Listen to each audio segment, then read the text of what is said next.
Hi, welcome back. So a few weeks ago I did a video lesson for you on 4 ways to use get.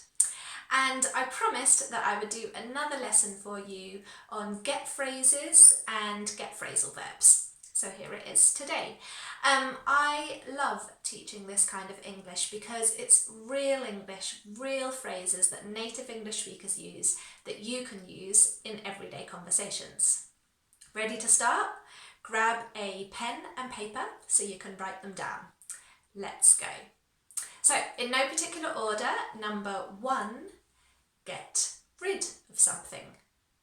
Get rid of something. Okay, so this means to throw something away in the bin or to remove it from your house. Maybe you take it to the tip or maybe you take it to a charity shop, but you don't want it anymore, so you're going to get rid of it. Let me give you an example. My bike is getting really rusty now. I'm going to get rid of it.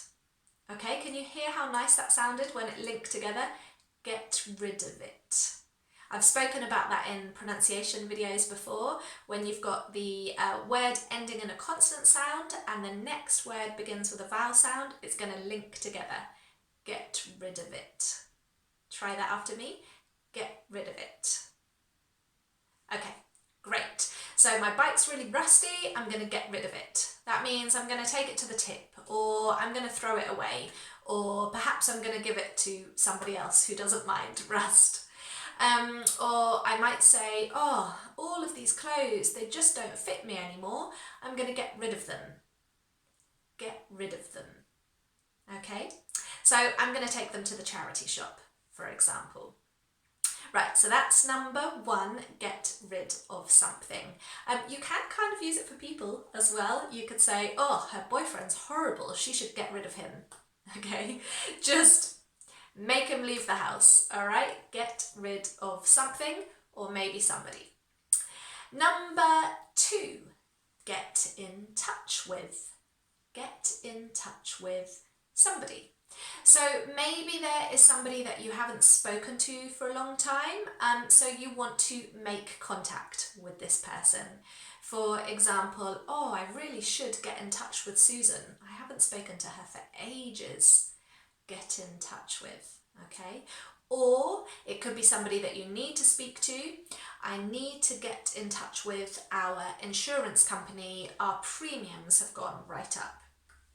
All right, so number 2, get in touch with. It's really important that you get those prepositions right, because if you change the preposition, the phrase takes on a completely different meaning. Right, number 3 is a really nice phrase. I use this all the time, and it is, what did you get up to? What did you get up to? And it basically means, what did you do? So if you're on my email list, you might have seen me write at the beginning of your emails, what did you get up to at the weekend? What did you do at the weekend? Or you could ask someone, what did you get up to yesterday? What did you get up to last night? Okay, so you're just asking somebody, what did you do? So try the pronunciation after me. What did you get up to? What did you get up to? And then you can add the time. Yesterday, last night, last weekend, on your holiday, okay? What did you get up to last night?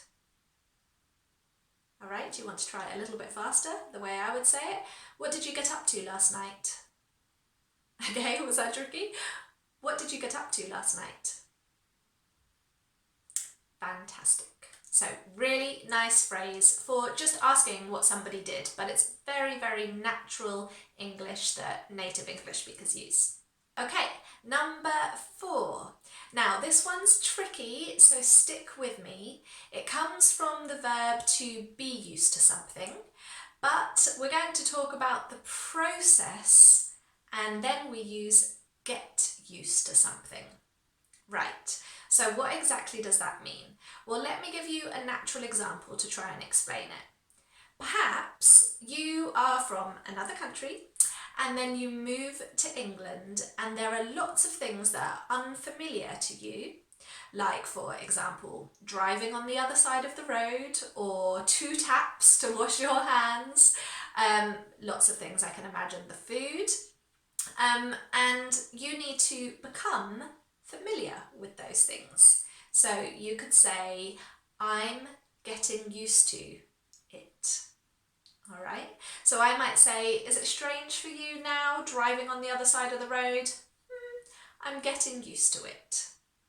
I'm getting used to it. It's becoming familiar for me. It's becoming normal for me. It's still a bit strange, but I'm getting used to it. Maybe you come from a really, really hot country where the sun is always shining, and I say, how do you feel about the English weather? And you go, oh, it's okay, I'm getting used to it. Okay, so does that make sense? It's becoming more and more familiar for you, more and more normal for you, but it's not completely normal yet. Right, so try the pronunciation after me. I'm getting used to it. And it is just the thing, the weather, driving on the other side of the road, using 2 taps to wash your hands, the food, the English food, okay? I'm getting used to it. A little bit faster. I'm getting used to it. Okay, fantastic. Number 5, this is also one that you could use if you come to England or any new country, and that is to get lost, okay? For example, we were walking around the city and we got completely lost, all right? So basically, I'm sure you've heard this one before, you can't find your way. You perhaps don't have a map and you get lost, okay? And in the past, we got lost, all right? And another phrase that you can use with it, but it's not so polite, is when somebody's being really annoying and you can say, oh, get lost, and it just means go away. But remember, it's not very polite, so please don't use it with your manager or anybody important, just for an annoying brother or something, okay? Get lost. Are you still with me? We are on to number 6, okay? So we're nearly there, number 6. So we use a phrase, get through something, and it means to survive a situation. Survive a situation. So it's actually perfect for the moment. We're all in lockdown. It's quite tricky. We can't leave our houses too often and we can't see our friends. But don't worry, we're going to get through this. We're going to survive it. Okay? Get through this. You might use it with a friend who's recently broken up with her husband, for example, and you can say, oh, don't worry, you'll be fine, you'll get through this, and you'll be happy again. Okay, so to survive a difficult situation. So try that one with me. What are you going to say to your friend? You're going to say, don't worry, you'll get through this. And watch my pronunciation with through this. You'll get through this.